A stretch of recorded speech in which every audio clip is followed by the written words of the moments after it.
லைஃப்ல மூடப்பட்ட ஒரு கதவு உங்களை ஒரு பெரிய ஆபத்துல இருந்து காப்பாற்றிக்கலாம். ஏன்னு தெரியுமா?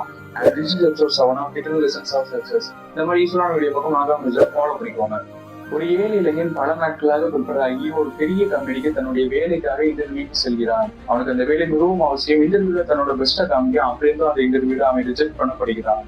அந்த இன்டர்வியூ முடிஞ்சு மனமுடைந்து வெளியே வருகிறான். நம்ம வாழ்க்கையில் மட்டும் ஏன் நல்லதே நடக்க மாட்டேது, அந்த இன்டர்வியூக்காக பல நாள் உழைச்சிருக்கேன், அப்படின்னு நான் ரிஜெக்ட் பண்ணிருக்கேன் அப்படின்னு ரொம்ப வருத்தப்படுறான். சில மாதங்கள் அப்படி கிடைக்கின்றன. அந்த இளைஞன் இன்டர்வியூ அட்டன் பண்ண கம்பெனி ஒரு பெரிய நிதிநிலை மோசடியில சிக்கி மூடப்படுகிறது. அந்த வேலை பார்த்து ஆயிரக்கணக்கானோர் வேலை இழக்கின்றனர். கொஞ்சம் திங்க் பண்ணி பாருங்க. இந்த இளைஞனுக்கு மட்டும் இந்த வேலை கிடைச்சதுன்னா கொஞ்ச நாள் நல்லா வந்திருப்பான். ஆனா அந்த கம்பெனி போனதுக்கு அப்புறம் அவன் லைஃப் என்ன இருக்கும்? அப்பதான் அந்த இளைஞனுக்கு போயிட்டு நம்ம தோல்வி நினைச்ச ஒரு வாய்ப்பு நம்ம லைஃப் மிகப்பெரிய ஆபத்துல இருந்து காப்பாத்திருக்கு.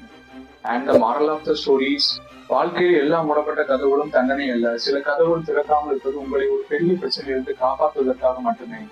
If you miss an opportunity, don't fill your eyes with your tears. It will hide another better opportunity in front of you.